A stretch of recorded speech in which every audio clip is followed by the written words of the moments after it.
material porque está na hora da aula.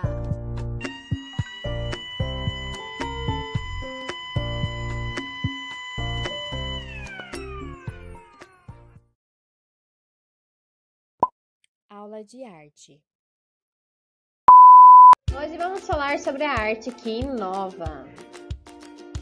Atualmente, as atividades cotidianas estão cada vez mais interligadas às tecnologias. A integração de diferentes recursos tecnológicos criou novos meios de interação entre as pessoas. As novas tecnologias fazem parte de todas as esferas e campos da atividade humana, tais como o trabalho, os estudos e o entretenimento. A arte é feita com os recursos de seu tempo. Para ser produzida, ela depende dos suportes e dispositivos, aparelhos construídos com determinado fim, disponíveis em cada época e lugar.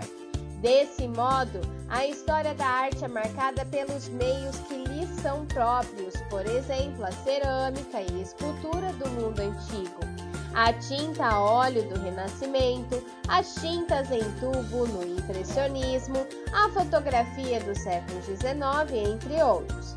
Cabe ao artista se expressar de acordo com as possibilidades do seu tempo, utilizando as tecnologias disponíveis e inventando novos materiais e modos de fazer a arte. Um fato interessante sobre a arte é que ela é sempre definida por técnicas e formatos, pelo meio em que ela está inserida. No auge das construções de mármore na Grécia e em Roma, as esculturas eram as obras mais valiosas, enquanto em um templo de cores e iluminismo do Renascimento, os quadros pintados a óleo se tornaram onipresentes. Um exemplo também de inovação na arte foi uma pintura de Jan van Eyck, que foi um grande pintor belga do século XV. Muitos pesquisadores afirmam que ele foi o inventor da pintura a óleo. Para preparar a tinta, Eyck misturava pigmentos coloridos ao óleo e alguma essência vegetal. Com essa mistura, a tinta secava lentamente, o que permitia ao artista criar detalhes minuciosos com precisão de texturas. Nesse exemplo da foto que vocês estão vendo, podemos observar que ela é uma descoberta tecnológica que influenciou a poética de um artista, seus contemporâneos e toda a história da arte. As novas tecnologias invadiram todos os campos da nossa vida e com a arte não foi diferente. Afinal, por meio do desenvolvimento tecnológico, o ser humano encontra novas ferramentas, suportes e relações em suas expressões artísticas. Com o desenvolvimento das tecnologias digitais no fim do século XX e no início do século XXI, observamos o surgimento de formas de arte como a web art e a arte digital. Essas modalidades artísticas modificaram a forma como os artistas trabalham. Muitas obras, por exemplo, passaram a ser elaboradas com auxílio de profissionais de áreas diversas, como designers, matemáticos, cientistas da computação, entre outros.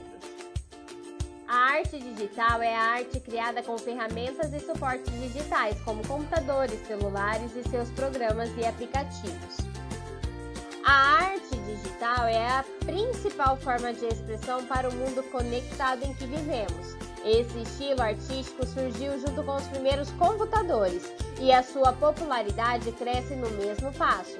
Atualmente, a arte digital é feita com softwares avançados de ilustração, vídeo, áudio e 3D. Mas, em breve, tecnologias como a realidade virtual abrirão ainda mais portas para que um artista possa se expressar. Um exemplo da utilização da arte digital é o artista americano James George. É especializado em esculturas 3D e vídeo, buscando sempre explorar o mundo por meio da tecnologia. Entre os seus trabalhos mais instigantes estão as fotografias computacionais, uma estética criada por ele que transforma dados em pixels. Há também o artista alemão Manfred Mohr, que é outro pioneiro na arte digital. No seu caso, ele foi um dos primeiros artistas digitais a criar ilustrações por meio de algoritmos.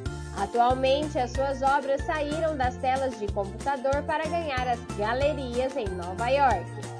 O vídeo mapping quer dizer projeção mapeada e é uma técnica de projeção de vídeos que interage com a superfície sobre a qual é projetada. É quase impossível não ficar deslumbrado diante do espetáculo de luzes, som e movimento que o vídeo mapping oferece.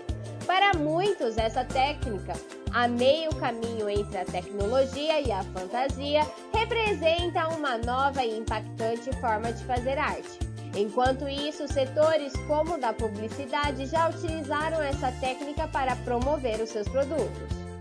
Um exemplo de videomapping foi a Voz das Figuras, que foi exibido na fachada do prédio da Galeria Nacional de Praga. Nele foram utilizados programas de computador especializados para manipular virtualmente cores, formas e linhas que interagiram com a fachada do prédio ao serem projetadas sobre ele, dando vida a uma tempestade digital de flashes que transformou o local, apresentando novas formas de enxergá-lo.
Foi criada por uma dupla de artistas visuais paulistanos chamada VJ Suave. Sua obra, intitulada Suave Ciclo, consiste em projeções de personagens animados em espaços públicos, em superfícies irregulares como ruas, fachadas de edifícios, calçadas e árvores. Essas projeções são feitas por meio da técnica de videomapping, por meio de programas de computador especializados. As imagens da projeção interagem com o espaço em que são projetadas, adaptando-se a elas. Assim, com o videomapping é possível criar ilusões de óptica e efeitos relacionados ao espaço e ao movimento.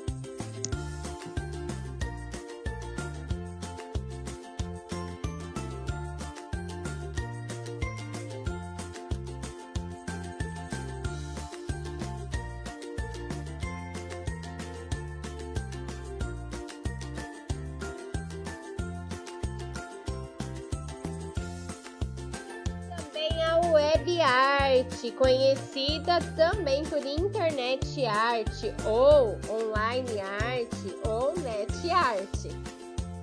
É uma técnica artista que utiliza a internet tanto para desenvolver o trabalho como para exibi-lo.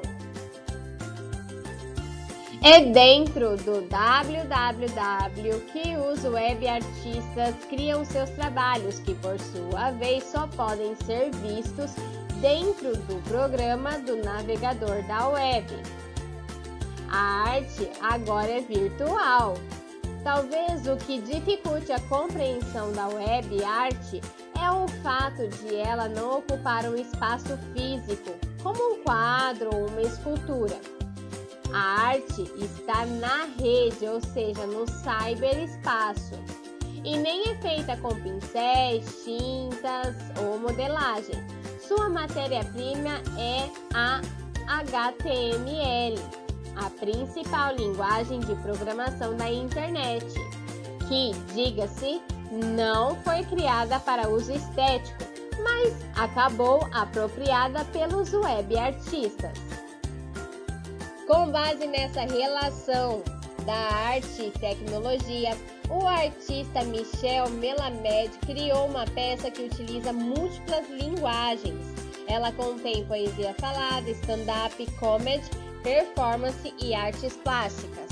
Essa peça recebeu o nome de Regurgitofagia e é uma crítica bem-humorada sobre como lidamos com o excesso de informações e estímulos do mundo em que vivemos.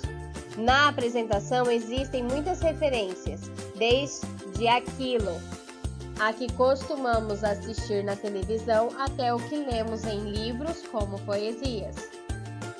Outros meios e materiais para expressão de sua poética são trechos de textos autorais e uma máquina denominada pau de arara. Cada reação da plateia, como risos, aplausos, tosses, é captada pelos microfones do equipamento e transformada em estímulos elétricos que são sentidos pelo ator. A tecnologia conecta público e ator. A interação e participação estimulam a plateia a ser ativa e responsável pelo espetáculo. Além disso, essa tecnologia é fundamental para a performance do artista, pois exige dele uma imensa concentração e preparação do corpo.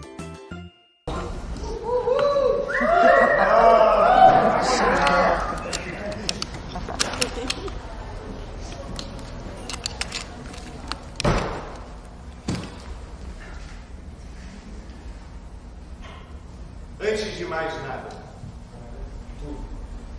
porque, diferentemente dos hábitos antropófagos, já repetimos coisas demais. Por isso, se me falam, ponto, pode ser final, G, nevrálgico, de encontro, de macumba, facultativo, de crochê, de ônibus, pacífico, de equilíbrio. A relação entre arte, tecnologia, máquina e ser humano é uma discussão constante e foi abordada nas edições da Emoção Artificial, na Bienal Internacional de Arte e Tecnologia. O evento, realizado entre os anos de 2002 e 2012 em São Paulo, promoveu exposições sobre poéticas digitais, instalações interativas e outras inovações tecnológicas. Finalizada após um período de 10 anos, as 6 edições reuniram obras cujas questões foram colocadas em debate por artistas e pensadores, que se dedicam aos fenômenos da arte contemporânea, como vamos ver agora. Com fotogramas de paisagens fabricadas a partir de álbuns de viagens, projetados em biombos, desorientam o visitante. Dezenas de aparelhos celulares conversam entre si, estimulados pelas vozes e sons do ambiente. Uma estrela do mar virtual se movimenta como se fosse um ser vivo. Esculturas robóticas compõem música ao olhar para o rosto do público. Tudo isso e um pouco mais pode ser vivenciado na emoção artificial.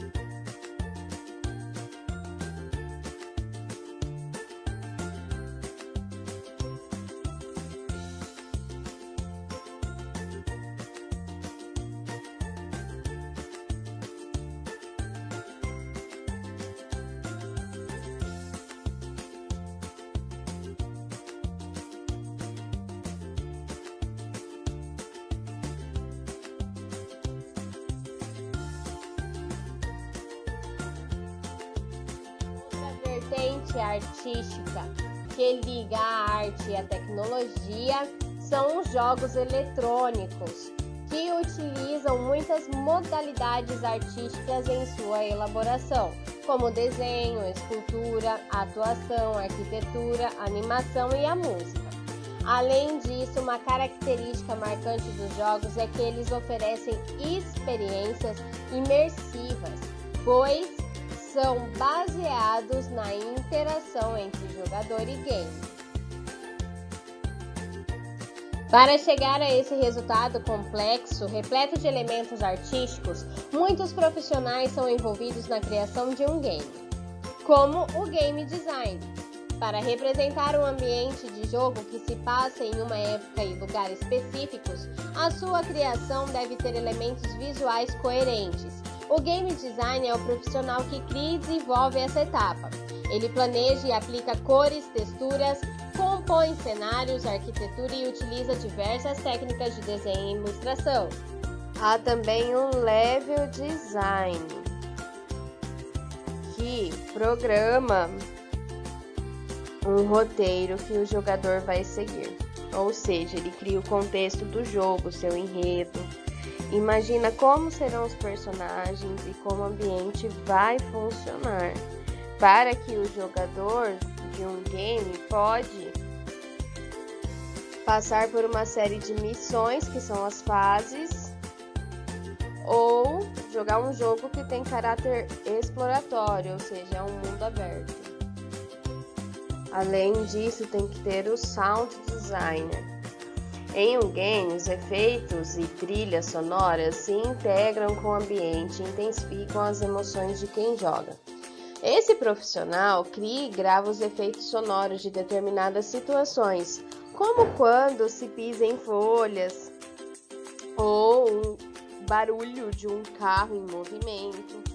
Para isso, pode-se usar instrumentos tradicionais e até mesmo experimentar sons com objetos do dia a dia.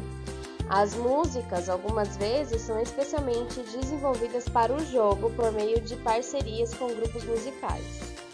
Quando dizemos que a arte se apropria de um game, significa que o artista deve conhecer as linguagens que formam esses jogos eletrônicos. Ou seja, para realizar o seu trabalho, o artista manipula e revoluciona as técnicas desses jogos eletrônicos, propondo novos questionamentos no sentido estético e visual, e questionando o caráter interativo, que é a maneira que o game responde às escolhas do jogador. E também questionar sobre o conceito, que é quando estabelece uma crítica quanto ao uso, ao sentido e ao objetivo de se jogar aquele jogo.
crescente desenvolvimento dessas novas tecnologias levaram à criação do que chamamos de realidade virtual.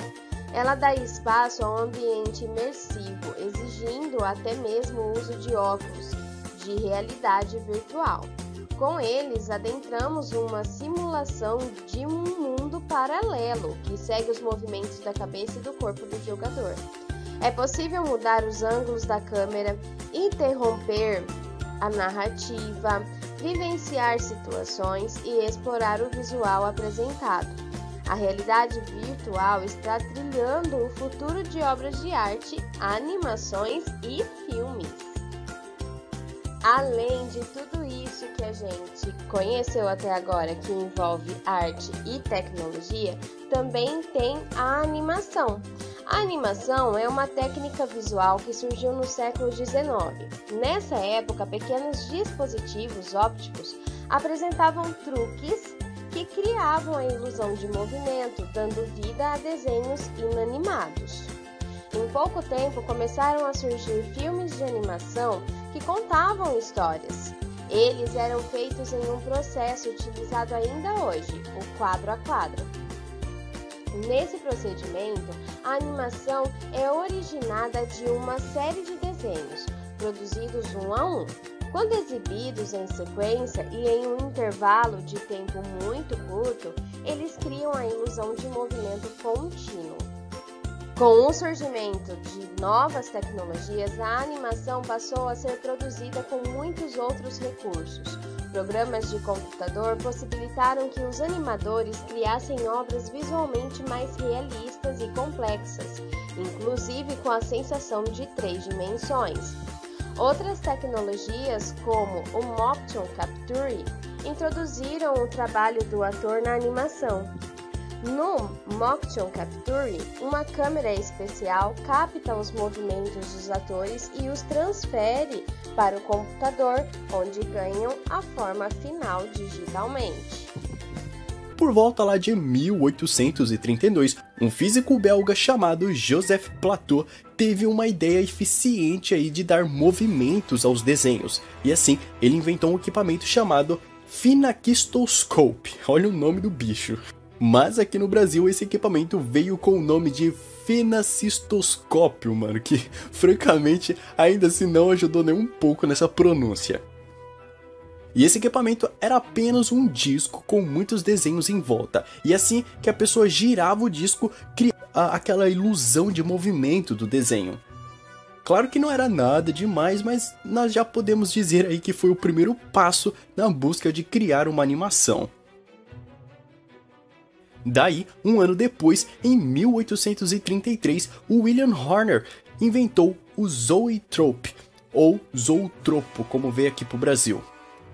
Esse equipamento era obviamente aí um sucessor do Phenakistoscope, e ele era nada mais nada menos que uma espécie de um tambor que girava os desenhos dentro dele em um loop infinito, que também gerava aí a ilusão de movimentos para quem olhava. E para finalizar, temos por último aí a invenção de Charles Reynolds, chamado Praxinoscope, que era quase que a mesma coisa que o seu antepassado, porém ele adicionou aí um espelho no meio que podíamos visualizar melhor a animação que estava sendo gerada. Bom, um tempo depois, em 1872, um fotógrafo chamado Edouard Muybridge, ele resolveu tirar uma sequência de fotos de um cavalo só para ver como é que funciona a movimentação do animal, olhando foto por foto. E isso deu tão certo que ele passou a fazer isso com outros animais, e logo ele fez com seres humanos também, e daí surgiu o primeiro estudo de movimentos dos seres vivos, que seria muito usado pelos futuros animadores que iriam surgir.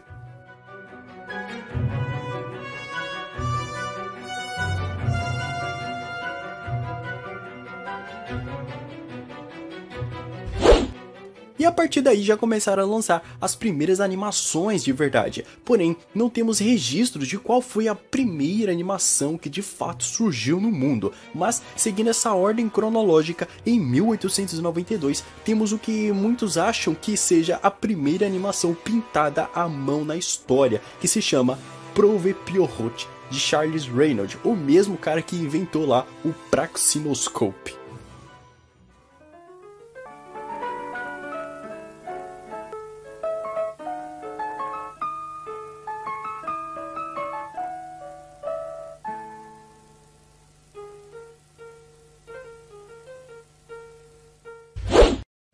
Daí, por volta de 1900, começaram a surgir os primeiros curtas de animação, como esse aí, de James Blackton, que foi feito em um quadro negro com giz de lousa. Olha que bacana, gente.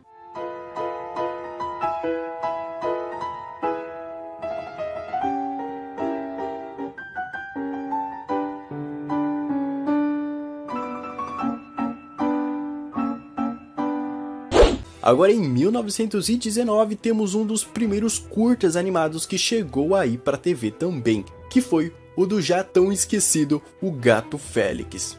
Em seus primeiros curtinhas, ele tinha outro nome, ele se chamava Master Tom. Mas depois o próprio estúdio decidiu mudar o nome dele para apenas Gato Félix. Mas a sua fama não durou muito tempo. Quando os curtinhas do Mickey chegaram aos cinemas, ele veio acompanhado aí com a nova tecnologia da época, que era os filmes com áudios gravados, mano. Então, isso fez o desenho dar ainda mais certo, né? Ele ganhar ainda mais fama com o público.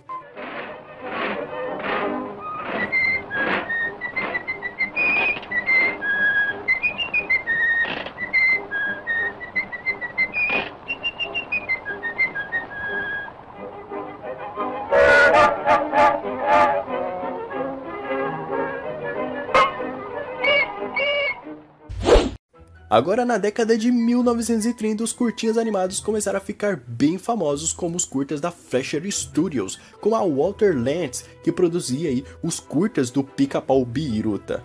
Economize gasolina e pneus. Esta viagem é realmente necessária? Claro que é necessária. Nessa época, os curtas animados não eram direcionados ao público infantil, mas sim tinha a intenção de impressionar os adultos que iam aos cinemas, pois eles eram curtas que passavam antes de começar o filme, entende? Aí, quando esses curtas começaram a passar na TV, que eles tiveram que produzir os desenhos de uma maneira mais infantil, já que muitas crianças poderiam estar assistindo, né? Até que em 1932 tivemos o primeiro curta animado em cores, que foi um curta dos estúdios Disney chamado Flowers and Trees. Esse curta chegou até ganhar um Oscar pelo incrível trabalho de animação. E a partir daí, a Disney revolucionou o jeito de produzir as animações, pois agora todo mundo só queria assistir os desenhos coloridos. E isso forçou os outros estúdios concorrentes a produzirem seus curtas coloridos também. E é a partir daí que surgem várias pérolas das animações, como toda a turma do Mickey Mouse, os Looney Tunes, o Popeye, o próprio Pica-Pau uns anos depois, né? Entre muitos e muitos outros desenhos muito famosos. Mas em 1937 a Disney fez outro marco na história da animação com o filme Branca de Neve e os Sete Anões. Pois esse foi o primeiro longa-metragem feito em animação, que por sua vez também foi o primeiro filme de animação a estrear nos cinemas. As principais figuras artísticas dessa época foram assistir o filme nos cinemas, foram assistir esse tal longa do estúdio do Walt Disney, esperando ser um filme tão bobinho quanto os curtinhas do Mickey. E eles saíram do cinema muito emocionados com uma produção tão magnífica que foi aquela. A partir daí, não tinha mais jeito, galera. A Disney passou a produzir mais e mais filmes que hoje são clássicos da animação. Agora, no início dos anos 50, televisões a cores começaram a ser implementadas na sociedade e 10 anos depois, o estúdio Hanna-Barbera criou o primeiro desenho animado que iria passar todos os dias em horários nobres para a família toda assistir reunida na sala, que foi Os Flintstones, de 1960.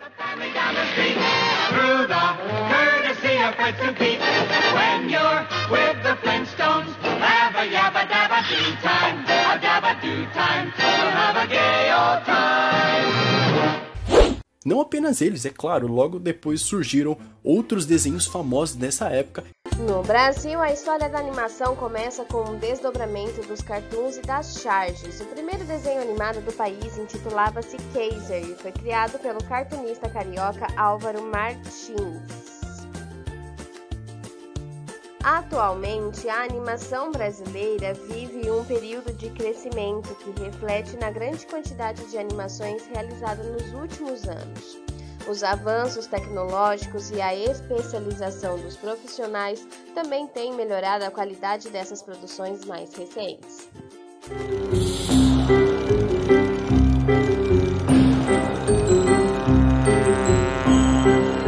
Outro filme de animação brasileira, exibido em mais de 80 países, é Um Menino e um Mundo.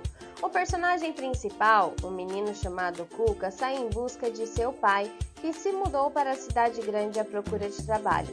Durante esse caminho, Cuca conhece muitas pessoas e explora diversos lugares. Para a criação dos cenários e dos personagens, foram utilizados variados materiais, lápis de cor, giz de cera, colagem e pinturas. Grande parte da criação dos sons da natureza, máquinas e personagens foi produzida no próprio estúdio.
Outro exemplo de filme feito por meio de animação é Com Amor Van Gogh, que conta a história do pintor holandês Vincent van Gogh. Para essa animação foram feitas pinturas frame a frame. Frame, alunos, é um quadro desenhado, fotografado ou filmado que em conjunto com os outros forma uma sequência para uma animação. Então, eles fizeram essas pinturas frame a frame com base em atores reais. O processo de criação do filme durou 6 anos e foram pintados 65 mil quadros por 125 artistas, inspirados no próprio estilo de Van Gogh.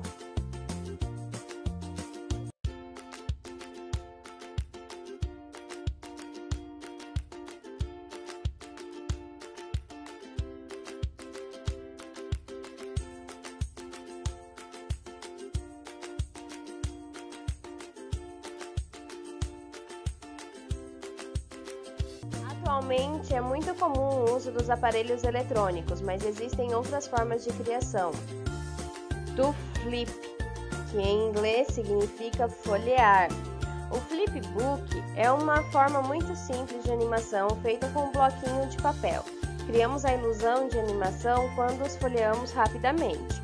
Para isso, precisamos ter nesse bloquinho um desenho diferente em cada uma de suas folhas.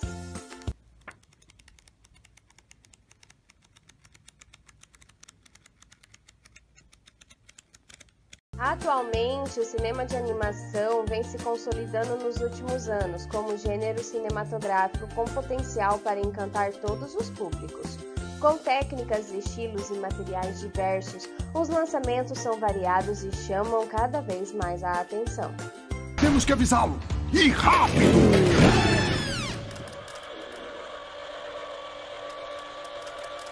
Portanto, no lugar do cavalete, das tintas e dos pincéis, está cada vez mais frequente o uso do computador.